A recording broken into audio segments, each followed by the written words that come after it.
Hello. Good afternoon.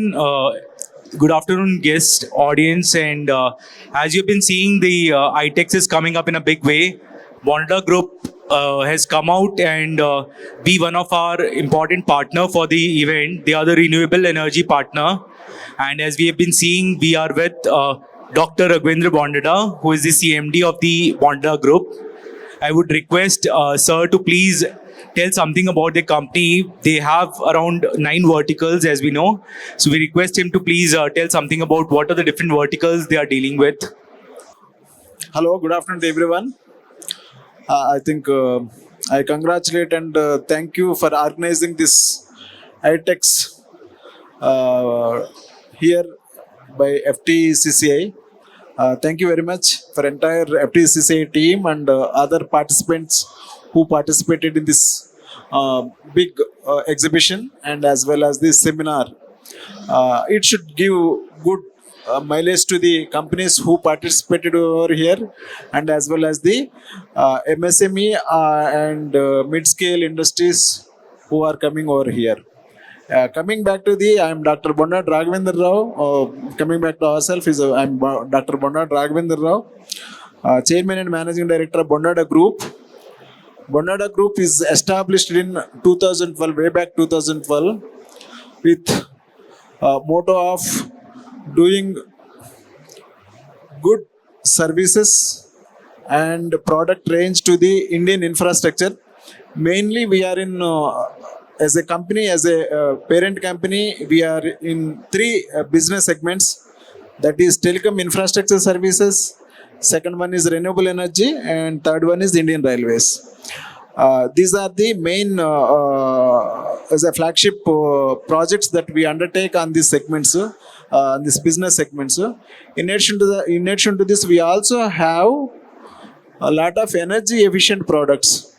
That is, we have the subsidiary company called Bondada EcoBuild, which produces a lot of energy efficient or green construction products like AAC blocks, UPVC windows, aluminum windows and doors, and other ancillary products like for building construction, like chemicals, construction chemicals, and other things. Also, we have LED lighting solutions, industrial LED lighting solutions. We manufacture LED lights, we assemble LED lights in our factory. And right now, we are the biggest manufacturer of LED smart street lights. I think one of the biggest order we got from BREDA, that is the Bihar Renewable Energy Development Organization Authority, that we are supplying them almost around 35,000 solar smart street lights. We also into manufacturing that design and design manufacturing of BLDC motors, this brushless DC motors, which are mainly used for EV segment. We are supplying these BLDC motors for in almost all the applications, that is mainly in EV, that is a two-wheeler, three-wheeler, and as well as even home appliances also. Coming back to the main company, we are into telecom. In telecom, we undertake complete telecom construction as well as the fiber laying projects from all the operators, all the telecom providers who are there in India, like Reliance Jio, BSNL, and Airtel. All these people, we construct their towers and we also lay their fiber. As a EPC player, we have taken backward integration and manufacturing, their tower manufacturing, pole manufacturing also. We also supply, manufacture and supply the telecom towers and poles. And slowly, this company started in 2012. Our initial investment is just 1 crore. With that 1 crore, initially we that first year of our operations are around 7 crores is the turnover. From last 13 years, year on year, our CAGR is growing almost around 56%. 56% CAGR is there. But last 3 years, if you have seen, it is a CAGR is almost around 75 to 80%. Last year, we have done almost around 1571 crores is the turnover. But this massive jump has come because of renewable energy. This company is transformed from telecom infrastructure to renewable energy, that is solar EPC projects. We have done so far 800 megawatt of solar power plants we have commissioned in India, across in India. But right now we have almost around 2.3 to 2.4 gigawatt of works are in progress. All these works are actually is working for somebody else, means all public sector companies, even private developers, we are doing this solar plants. But right now recently we have signed up one MOU with the state government, that is Andhra Pradesh state government, to set up a 2 gigawatt plant in Anantapuram and Sri Satyasai district. 2 gigawatt means actually that is the investment of almost around 9,000 crores we are investing in these two districts. 9,000 crores our own investment, and providing individual job holders of almost around 3,900 people during construction as well as the O&M for next 25 years. Is a big project, is a big investment that we have taken up. With the AP government has given the GO for that investment proposal, but it is not that actually we are it is that actually we are going to supply entire power to the AP government. It is a open access. We can supply, we can produce power in that plant, and we can supply that power to the anyone anywhere in India. We can sell it to the SECI, we can sell it to the NTPC, or we can even sell it to the private people. That is the massive project that we have undertaken. Currently our order book is, with this 2 gigawatt of plant, actually is almost around 14,000 crores, where we started 7 crores to now actually we reached to the order book of almost 14,000 crores in 14 years after. Something that actually needs to be very exciting story of this Bondada Group. Most of these young entrepreneurs can look into this, what exactly this company and how they are doing it. So the main reason for this speed, or the main reason for this tremendous growth is the on-time delivery. It's a hard work and then on-time delivery. Once you deliver on time to your customers, they are ready with 2x, 3x kind of order book. 2x, 3x kind of. That has been our experience even past actually. When we were working with Reliance Jio, even we are working with Reliance Jio in their telecom networks. They used to give 100 sites per month to be commissioned. We used to commission 100%, 100 sites. Next month they are ready with 200 sites. Likewise, our growth has been there because of our hard work and our on-time delivery of the project and services.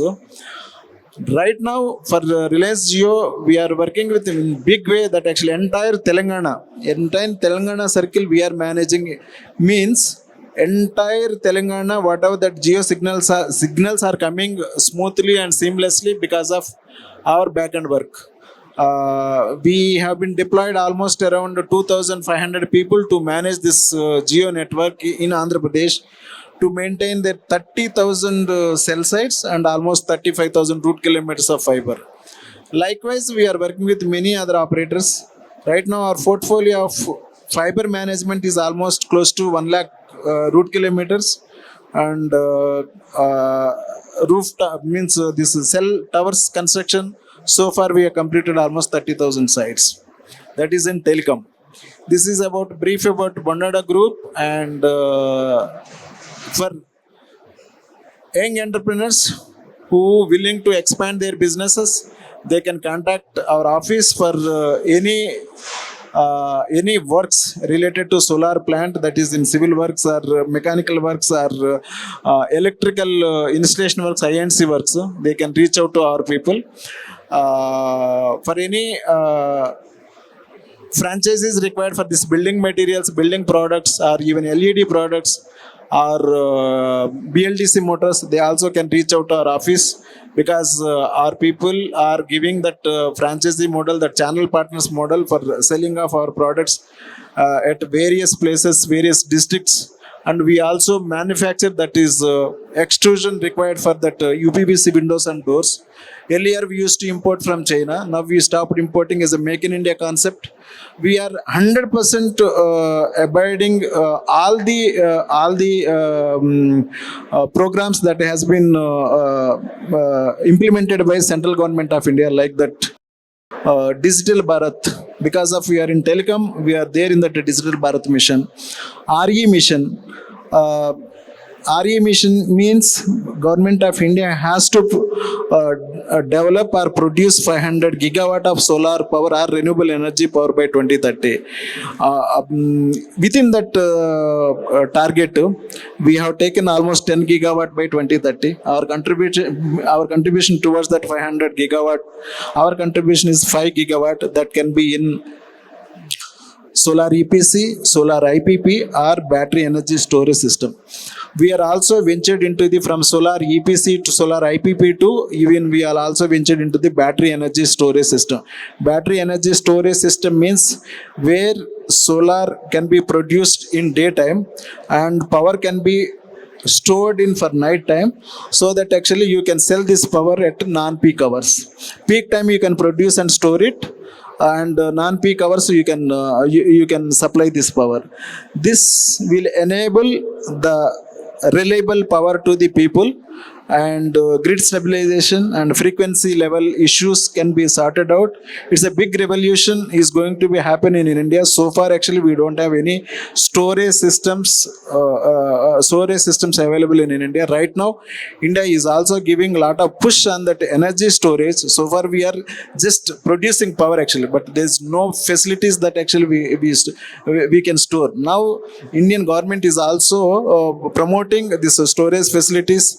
Whoever is producing this green energy, they have to store. That is around I think as of now 20% compulsion is there. Recently central government of India has given the VGF funding of almost around 5,000 crores. Anybody who is setting up best project, they can avail up to 18% of that total power plant that battery energy storage system cost can be borne by or supported by central government of India. Within that actually recently we got almost 500 megawatt hour project we got from 100 megawatt hour from Telangana Genco and 400 megawatt hour from Tamil Nadu Genco. That is also a annuity based. For 12 years we have to set up this battery plant, and we have to maintain, we have to store the power, and we have to give it back to the grids. Maybe 2 cycles or 3 cycles depends upon the requirement. And these projects needs almost around 1,000 crores investment that we are now putting that investment in Telangana and Tamil Nadu. That gives continuous revenue generation for us for next 12 years. These contracts are valid for next 12 years. That is one thing, is a very interesting business area that is evolving in India in renewable energy as a battery energy storage system. And as a backward integration, we have set up a plant like manufacturing of our telecom towers, transmission towers, even solar MMS and industrial cable trays for railway safety, crash barriers. All these products we have set up the plant.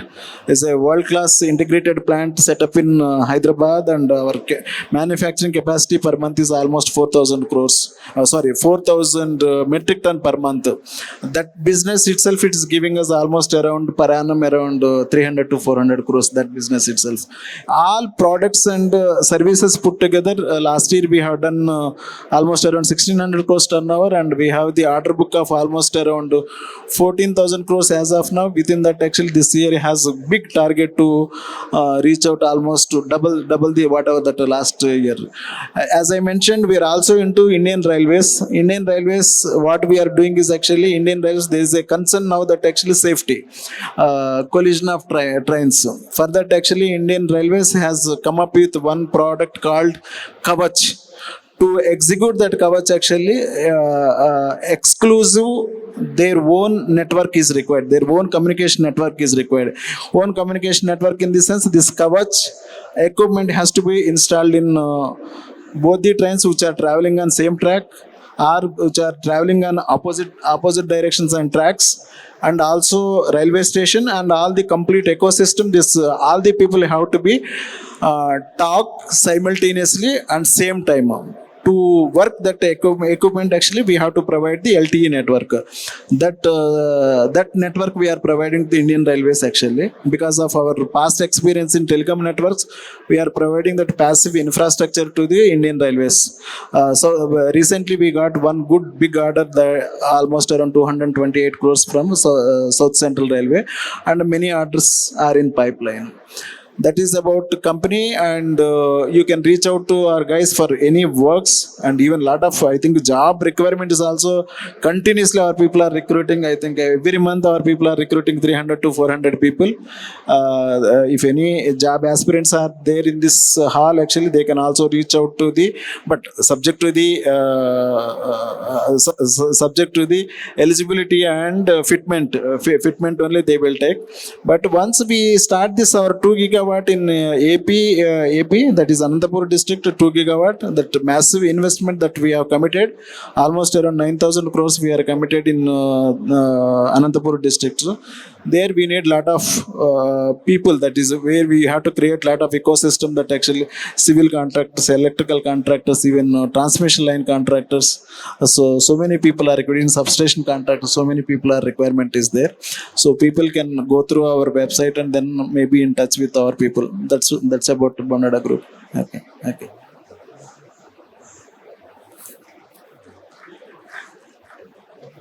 So, as you told about your company, as you have spoken about your company, what we can see, like, you are in a diverse fields. Like, there are a lot of fields in which the Bondada Group is into, with a special focus on the renewable energy. So with respect to this, I would like to ask you, sir, where do you see this renewable energy sector going in next 5 to 10 years? Are we on time for that net zero 2070, or like, are we way behind? How is the renewable energy sector going to support this particular mission of our PM, that is net zero by 2070? Yeah, for any economical growth, any country or any nation, that economical growth, two are the main key drivers. One is the power, second one is the communication. One is the power and one is the... Fortunately, we are there in both the segments, actually. We are in power generation, we are in the communication field. So these two are the main key drivers for any nation to be developed, or any nation to be called as a developed. Coming back to the power, I think still we are lagging almost around 30% of power shortage is there.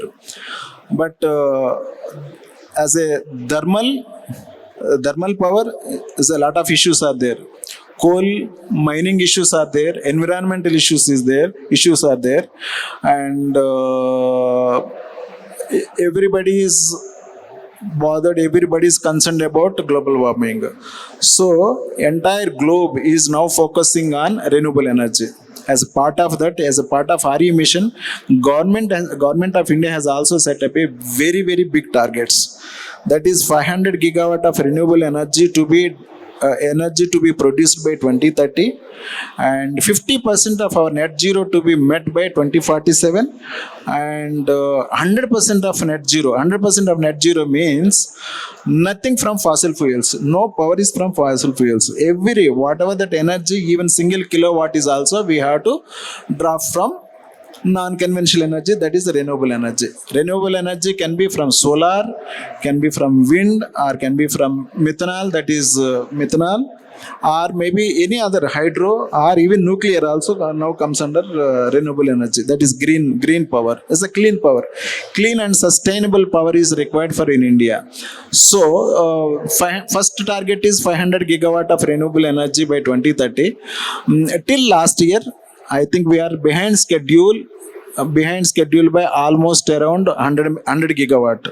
But if you see that recent push and thrust by the central government of India, I think more or less we are going to reach to that 500 gigawatt of renewable energy generation by 2030. But still, lot of ecosystem to be developed. Like suppose we are talking about that RTC power, that round the clock power. To store that power, we need to have a lot of battery requirement. Battery energy storage requirement is there. But still not. India is not. We are not developed that actually manufacturing that to see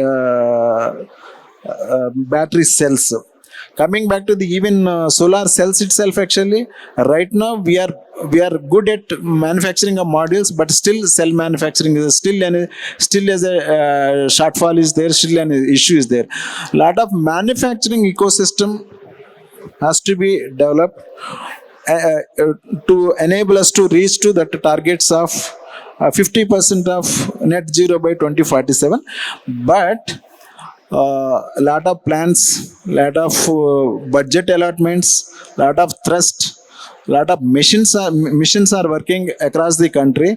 So this renewable energy business can be converted into trillion, can't imaginable $1 trillion business is there till 2047. Whether it can be a production of power, as it can be a manufacturing, or can be any ancillary products that are required for this renewable energy. Huge market is there.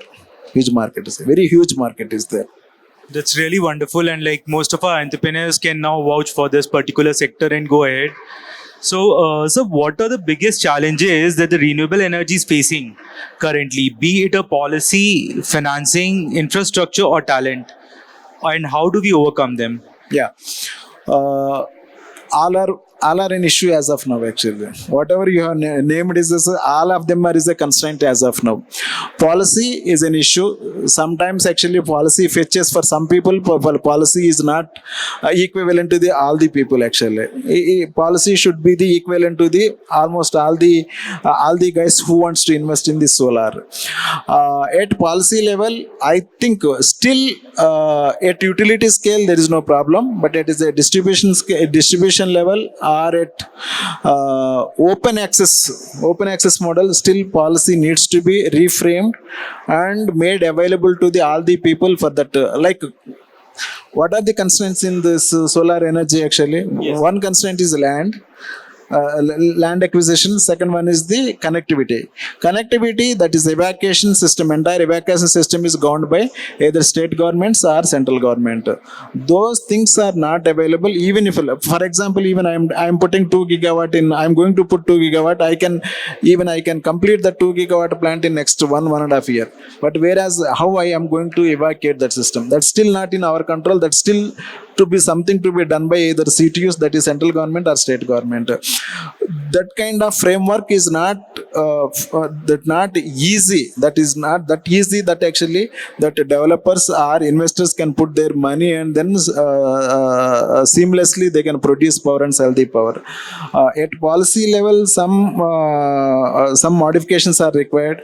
At clean and green energy policies every government is bringing, there are a lot of issues they have considered in recent policies, but still this evacuation availability and land availability, land put to use, a lot of issues are there. Those things needs, grid connectivity, that's called connectivity. Actually, grid connectivity, huge issues are there that our governments have to be taken into serious concern and then bring some appropriate solutions for that. With such a big group and having so diversified areas of businesses and so many staffs working, I could find that most of the people working in Bondada are very happy with the kind of employers you are. So, with that respect, too, like how can the renewable energy sector contribute to the rural development and job creation, especially in the remote areas? How do you see that? As you said, actually, this Bondada Group has started with just 5 people. Today we are at almost around 3,500 people direct employment. That's 3,500 people are direct employment, and indirect employment is there to almost 10,000 families. That the workers, the staff, that workers who we are working in our factories, the workers we are working at sites, is all put together is almost 10,000 happy families are involved in this Bondada growth story. Actually, they are happily associated with Bondada growth. But coming back to the how Bondada can provide at rural level, like my this 2 gigawatt plant is there. What I told, actually 2 gigawatt plant requires almost around 9,000 crores of investment. 9,000 crores of investment we are setting up it in, not in Hyderabad, not in Delhi. We are setting up it in one mandal called Roddam. I think most of you guys are actually even not even aware that small village Roddam. Roddam Mandalam, in Sri Satyasai district, and any one more other mandal in that is Madaksira mandal in Hindupur district. We are going to set up, we are going to put our 9,000 crores money in next 2 years time. So if at all you are going there, actually what kind of ecosystem can be developed, or what kind of job creation can be developed, I think you can assume that actually whatever that we are going to set up, because this renewable energy solar plants needs to be developed at only very rural locations only. So employment has to go to that rural locations only. I think lifestyle and then complete entire demographic changes are going to happen in those Anantapur and Sri Satyasai districts. Not only we, actually many other developers also setting up their plants in those two districts. Rayalaseema has good time at this point of time. So means you are bringing about a holistic development, not only on the cities but on the rural areas too. That's really wonderful. So one question is there, like sustainability often talks about environment impact, but how do you balance it with economic viability and community impact? So as a renewable energy, it is the impactable on both environment as well as the, once it is, if it is impacting on environment, it is automatically is impacting on our society. Like we are producing so much of carbon dioxide while you are using your vehicles. You are producing so much of carbon dioxide while you are using thermal power or any other fossil fuel powers. Right now, if we can eradicate that and if we can replace that power with our renewable energy power, clean and sustainable power is going to happen. Environmental issues can be resolved, so that actually it is automatically impact on so many factors of our society. Correct. So many clean and sustainable power is available for any business. For example, I will tell you, recently I have seen one report.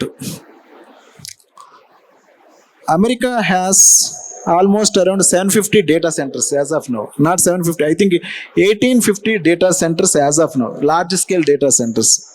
But whereas India has only 37 data centers. Why that industry is not growing here?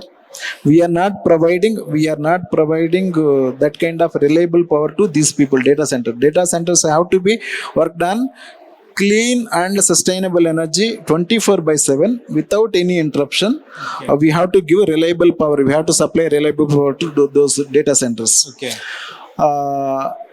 Those developed countries already developed on such areas, so that actually people are putting money and developing their data centers. And once it is the data center is developed, how much of progress and how much of your lifestyle, your life is going to be changed, how that societies can change.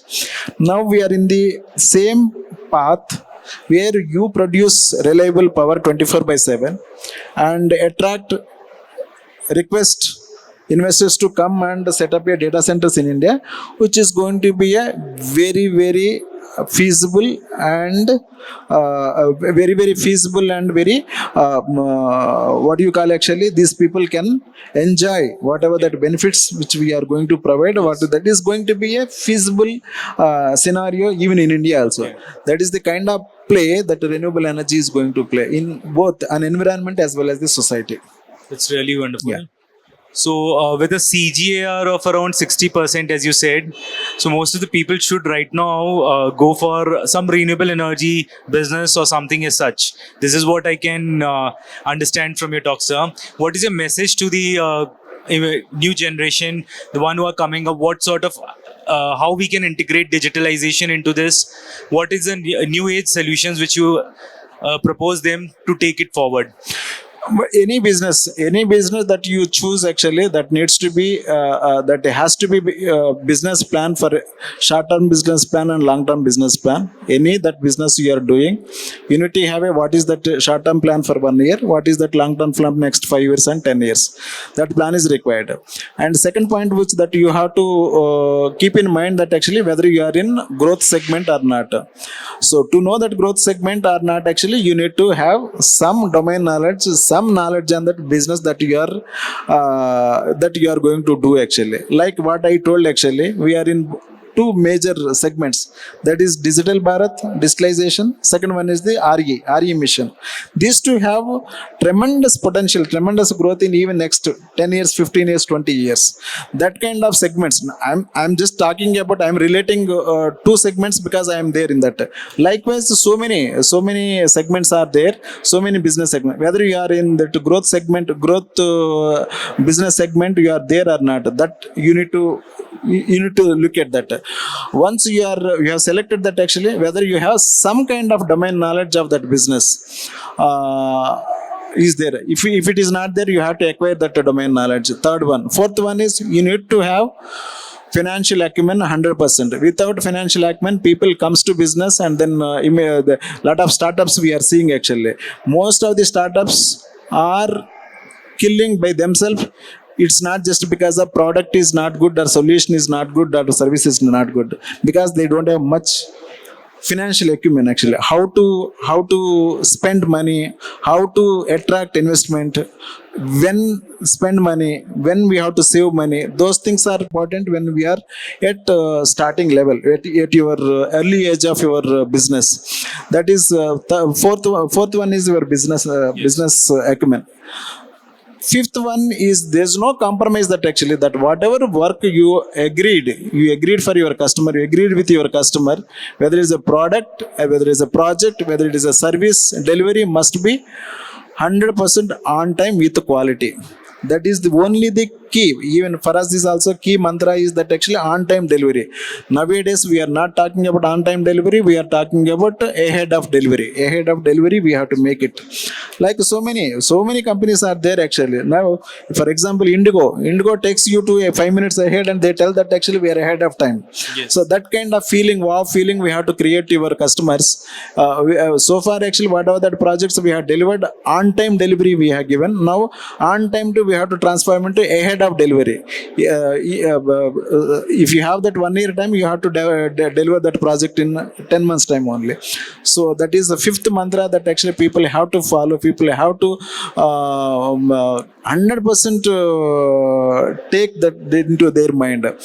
And last, that is not the least one, whatever that heights you are reaching, but you have to be grounded. You cannot simply go and stay in that cloud nine. Actually you have to be grounded, and you have to see that the society, the people, the entire ecosystem. That's what I am talking about, actually the HR management, people management.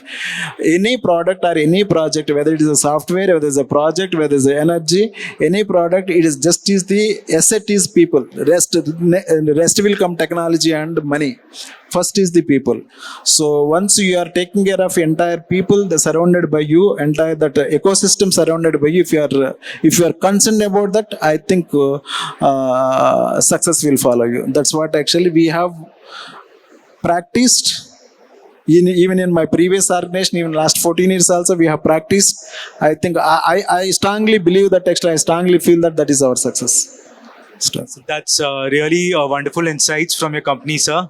So thank you very much for taking your time and coming down and enlightening us with the insights of how Bondada Group has come up in a big way, as well as what are the insights to become a successful entrepreneur. So with this, we are going to give a break to the session. Thank you very much, sir. Thank you. We would like Thank to give a token of appreciation to you, Thank sir. you. Thank Thank you you. very much.